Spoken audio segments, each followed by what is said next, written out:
दोस्तों नमस्कार, मैं हूं संजीव श्रीवास्तव और आप देख रहे हैं पिक्चर प्लस। दोस्तों पिक्चर प्लस में आज हम बात करेंगे इंडियन आइडल के विनर के बारे में।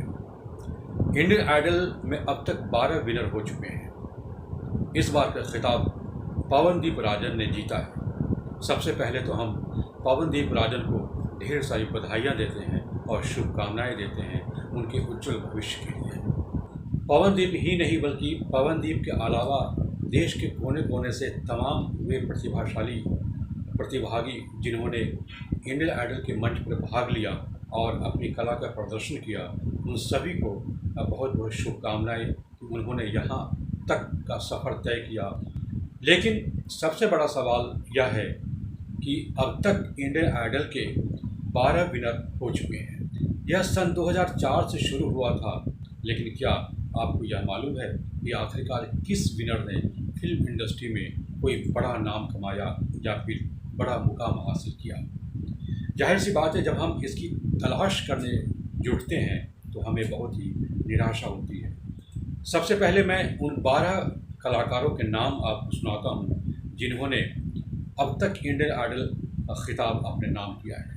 और सबसे पहले विनर रहे हैं अभिजीत सावंत।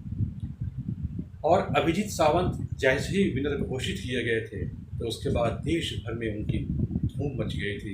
ऐसा लगा था जैसे कोई बहुत बड़े गायक का अवतार हो गया है। लेकिन बाद के दौर में जब दूसरे विनर और तीसरे विनर सामने आए तो अभिजीत सावंत न जाने कहाँ गुम हो गए।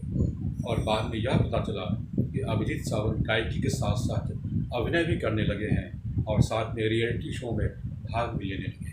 अभिजीत सावंत के बाद जिन कलाकारों ने इस मंच पर खिताब जीता है, उसके बाद दूसरे नंबर पर है संदीप आचार्य और तीसरे नंबर पर प्रशांत तमांग। प्रशांत के बाद सौरभी, उसके बाद श्री रामाचंद्रा, उसके बाद विपुल मेहता और उसके बाद अंजना या फिर अनन्या श्रीतम, एलवी रेवंत, सलमान अली और उसके बाद सनी हिंदुस्तानी। और सलमान अली की बात मैं ख़ास तौर पर करूँ तो जिसने ज़मीन से उठ करके वह मुकाम हासिल किया था और अपनी गायकी और अपनी आवाज़ से तमाम लोगों को दीवाना बनाया था। और 12वां विनर आपके सामने है जिसका नाम है पवनदीप राजन। और पवनदीप राजन ने भी एक ग्रास रूट से यहाँ तक का सफ़र तय किया है। वैसे भी इंडियन आइडल में ज़्यादातर वैसे कलाकार आते हैं जिन्होंने ज़मीनी स्तर पर संघर्ष किया है या फिर देश के कोने कोने में अपनी गायकी की छाप छोड़ी है। उन्हें यह एक बड़ा मंच प्रदान किया जाता है। अब देखना यह है कि पवनदीप राजन आगे जा कर के क्या करते हैं। जैसा कि उन्होंने अपने इरादे इस शो में जता दिए थे कि वो संगीतकार बनना चाहते हैं। ठीक है, पवनदीप राजन अगर संगीतकार बनना चाहते हैं, गायक तो हैं ही, इसके लिए उन्हें शुभकामनाएं हैं। लेकिन कहने की ख़ास बात यह है कि अगर यह रियलिटी शो किसी प्रतिभा की तलाश करता है, देश के लाखों करोड़ों युवा युवतियाँ इसमें भाग लेने की चेष्टा करते हैं और इस मंच पर आते हैं, अपनी कला का प्रदर्शन करते हैं, लेकिन जब वो विनर बन जाते हैं तो विनर बनने के बाद उनकी प्रतिभा का उपयोग कहाँ होता है, सदुपयोग कहाँ होता है, यह एक बड़ा सवाल है। तो यहाँ पर कई सारे नामचीन हस्तियाँ आती है फिल्म इंडस्ट्री की, जिसमें गायक भी होते हैं, संगीतकार भी होते हैं, फिल्म मेकर्स भी होते हैं। वे सभी आते हैं और इन सब की खूब सराहना करते हैं, इन सब की प्रतिभा की खूब प्रशंसा करते हैं। और कई बार तो इसी दौरान वो कॉन्ट्रैक्ट भी थमा देते हैं। जैसे कि षणमुखा प्रिया को आपने देखा होगा, उसे भी कॉन्ट्रैक्ट मिला है। साइली कामले को भी बहुत ही सराहना मिली और काम मिला है। और अरुणिता कांजीलाल को भी बहुत सराहना मिली और उसे काम भी मिला है। पवनदीप राजन तो विनर बन गए थे, जाहिर सी बात है बहुत सारे लोगों की नज़र उस पर है।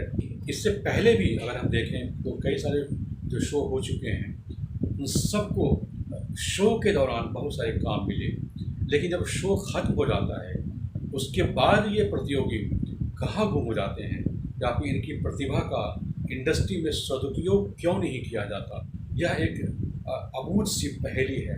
क्या इसका मतलब यह समझा जाए कि रियलिटी शो केवल एक बाज़ार का हिस्सा है? तो मेरा सवाल यह है कि अगर इन प्रतिभाशाली कलाकारों को अगर उचित मंच नहीं मिलता या इनकी कला का, इनके कौशल का अगर सदुपयोग नहीं होता, तो निश्चित तौर पर अंत में जाकर, आखिर में जाकर ये लोग फिर वही गीत गाएंगे, ये दुनिया अगर मिल भी जाए तो क्या है।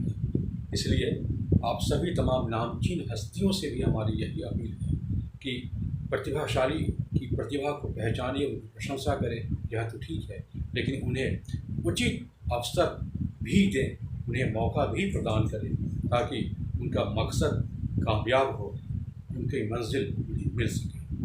बहुत बहुत धन्यवाद। नमस्कार।